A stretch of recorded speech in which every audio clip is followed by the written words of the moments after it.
그 기간으로 삼아야 100세 시대를 제대로 살아간다는 그런 컨셉입니다. 그래서 은퇴 생활은 아까 은퇴는 뭐 가장 좋은 은퇴 전략은 은퇴하지 않는 게 가장 좋은 은퇴 전략이지만 그래도 75세, 80세 정도 됐을 때 비로소 은퇴라는 개념을 생각해야 된다는 그런 얘기고요. 직선형에 비해서 이 색깔이 막 혼재되어 있죠. 그래서 교육이라는 거와 경제활동과 여가활동이 이렇게 막 생애 여정에 중간중간에 끼어 있습니다. 그러니까 30대에 늦게 직장을 잡아도 몇 년 일하다가 나 좀 더 리프레시 해야 되기 때문에 공부를 더 해야 되겠다. 아니면 내가 좀 어느 라틴 아메리카, 남미에 가서 뭔가 새로운 문화를 배워야 되겠다. 하면은 기꺼이 해도 이제 100세 시대는 충분히 경쟁력이 있다는 얘기죠. 또한 50 넘어서도 다시 학교로 돌아가서 공부를 해도 뭐 학위를 위한 공부가 아니라 남한테 보여주기 위한 게 아니라 내가 하고 싶고 그걸 배우고 나서 실천할 수 있는 그런 게 무언가를 찾아서 한다면 이 후반기 삶이 그렇게 무료하지만은 않다는 거죠. 그런 사례들이 사실 굉장히 많이 나오고 있습니다. 지금 외국에서는. 그게 이제 앙콜 라이프고 앙콜 커리어고 앙콜 뭔가 잡이나 이런 게 있는 거죠. 자, 그래서 서데이지를 그냥 간단하게만 설명을 하면 100세 시대라고 생각을 했을 때요. 4등분을 합니다. 4등분을 하면 태어나자마자부터 25세까지가 first age예요. 그죠? 그 다음에 50세까지가 second age. 그 다음에 50에서 75세까지가 우리가 지금 얘기하고 있는 third age, 제3연령기라는 겁니다. 이 기간은 결코 옛날에 우리가 생각했던 우리의 한참 선배, 아버님 세대, 어머님 세대가 누렸던 그런 노년기라고 생각하면 절대로 안 돼요. 이제 완전히 세상이 바뀌었기 때문에 일반적으로 노년 전문가들이 얘기하잖아요. 자기 나이보다 17세에서 20세 정도 젊게 인지하고 또 살아야 된다고. 그랬을 때 서데이지랑은 여기에 해당되는 거고요. 말씀드린 것처럼 75세, 80세 사람마다 다르지만 이 넘어서가 황혼의 이야기죠. 자기가 그야말로 황혼을 어떻게 아주 잘 정리하면서 그냥 편안한 생활을 할 거냐는 건 이때 얘기입니다. 근데 우리는 지금 50 넘어가지고 편안한 생활을 하려고 그러잖아요. 그건 택도 없는 얘기입니다. 네, 다시 다 돌아 나옵니다. 미국에서도 그랬어요.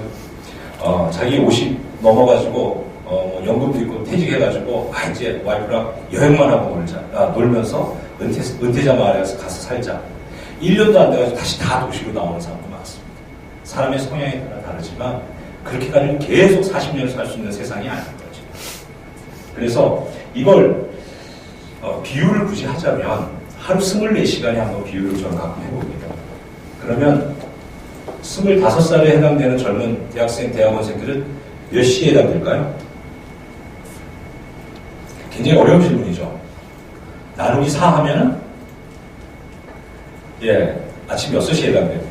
그럼 50세는요? 난 12시. 맞습니까? 75세는? 저녁 9시요? 6시요? 예, 맞습니다. 여기다 이걸 물어보면 대부분 다 9시라고 얘기하는 분들이 많아요. 왠지 시계에 이렇게 보면 9시에 해당돼서 9시라고 그러는데 실제로 계산해보면 오후 6시예요. 여러분은 오후 6시에 뭐 하시나요? 오늘 여기 세미나 끝나고 나면 6시 넘죠? 7시 되죠. 6시, 7시 이후에 스케줄이 빡빡하죠? 할 것도 많고. 근데 우리가 생각하는 75세 6시는 꼭 뒷방 노인처럼 생각하잖아요. 아무것도 무기력하고 할 것도 별로 없고 무슨 생산적이지도 않고. 근데 그렇지 않다는 거예요.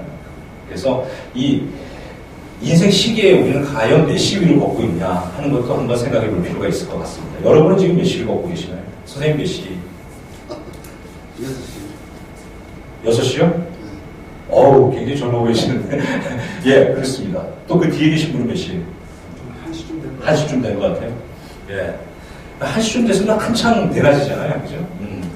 근데 왠지 우리나라 이 광화문 근처에 있는 1시 정도에 해당되는 분들 많이 보이는데 인생의 무게감이 굉장히 느껴질 때가 많습니다. 그렇지 않다는 거죠.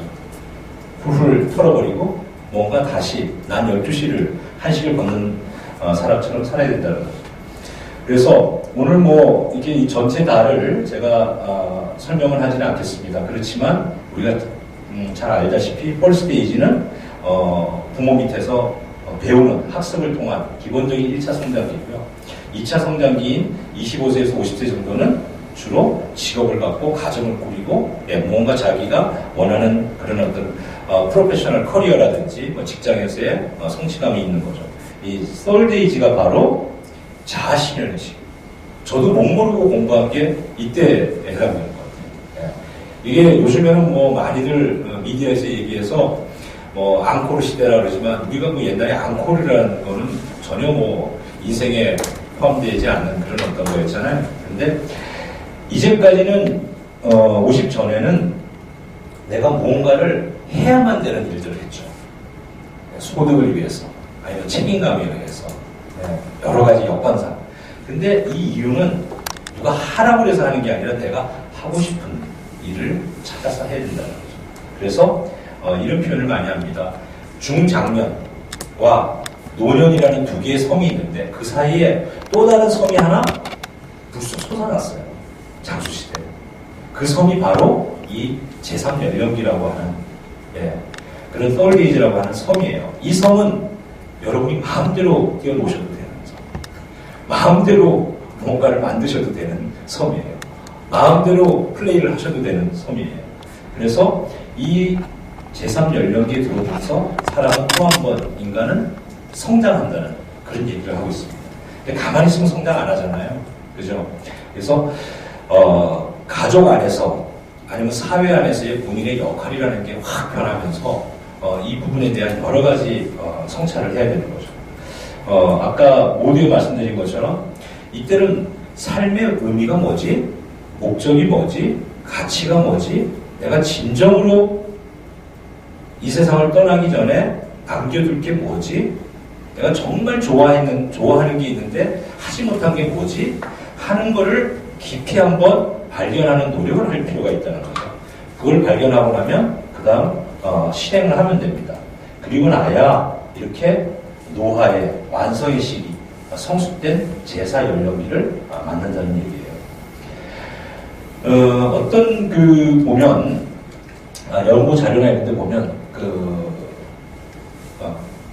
이 제3연령기를 좀 전에 말씀드린 제3연령기를 어떻게 하면 잘 살 수 있는가에 대한 하나의 다이어그램, 도면이 있어요. 그래서 간단하게 소개하자 그러면 첫 번째 우리는 뭐 퇴직을 하고 나면 그 다음 뭔가에 또 사업을 해야 되는 그런 어떤 강박관념이나 책임감이 있는데 일단은 멈춰야 돼요.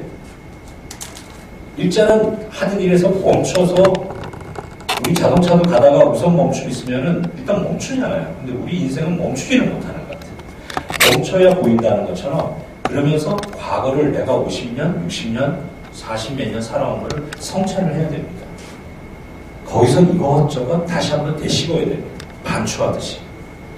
그러기 위해서는 나만의 여행도 해야 되고 나만의 생각도 해야 되고 나만의 기록도 다시 봐야 되고 그런 또 얘기도 같이 해야 돼요. 그래서 주변에 있는 사람이 굉장히 중요합니다. 나의 선배, 어떤 전문가, 상담가, 또 어떤 그런 그쪽 분야에 또 무언가를 해줄 수 있는 코치, 이런 사람들하고 같이 이렇게 관계를 좀 맺어놓기 시작해야 돼요. 이 시기에. 혼자서 막 문제를 해결하려고 하면 안 됩니다. 그럴 필요도 없고. 그 다음은 뭐죠? 혼자만의 시도를 해봐야 돼요. 우리 뭐 꼭 스페인의 산티아고를 가지 않더라도 둘레길도 있고 올레길도 있고 요즘 뭐 보니까 제주도 올레길을 또 본다서 아이디어를 받아가지고 아니면 컨설팅을 받아서 일본의 규슈 지방에 또 둘레길이 그렇게 아름답대요.